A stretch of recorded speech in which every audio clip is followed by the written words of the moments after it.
കൊന്ന് കളയും ഞാൻ.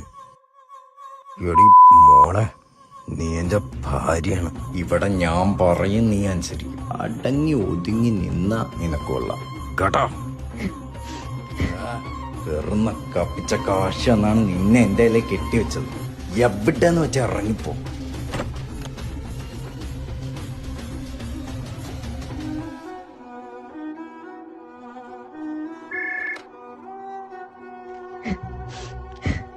ചേട്ടാ, എന്താ മോളെ? എനിക്കിവിടെ പിടിച്ചു നിൽക്കാൻ പറ്റുമെന്ന് തോന്നുന്നില്ല ഇനി. നീ ഇങ്ങനെയൊന്ന് അഡ്ജസ്റ്റ് ചെയ്യാൻ നോക്ക്. നീ പറഞ്ഞവൻ കേൾക്കും. ഒരാവശ്യമില്ലാണ്ട് എന്നെ ഇവിടെ ഇട്ട് ഉപദ്രവിക്കുക. എന്റെ അവസ്ഥ അറിയാലോടാ നിനക്ക്. ഒന്നാമത് അച്ഛനും പോയി. ഇപ്പം വീട്ടിലെ കാര്യങ്ങളെല്ലാം ഞാനാ നോക്കുന്നേ.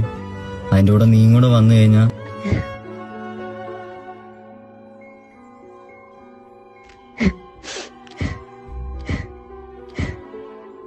നീ ഒന്ന് പുറത്തോട്ട് വന്നേ. നീയൊക്കെ ഒരു ചേട്ടനാണോ? കഴിഞ്ഞ 21 കൊല്ലം അവിടെ താമസിച്ച നിനക്കൊരു ബാധ്യതയായിരുന്നു അവള്. സ്വന്തം അനിയത്തിയെ നരകത്തിലേക്ക് എറിഞ്ഞു കൊടുത്തിട്ടല്ല അഭിമാനം നോക്കേണ്ടത്. നീ നന്നായിട്ടൊന്ന് ആലോചിക്ക്. ഞാൻ ഇറങ്ങുന്നു. മോളെ നീ റെഡി ആയിരുന്നു. ചേട്ടാ കൂട്ടാൻ വിടുക. നീ അവിടെ നിൽക്കണ്ട.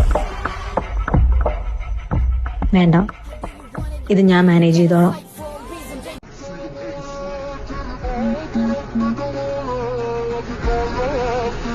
Oh,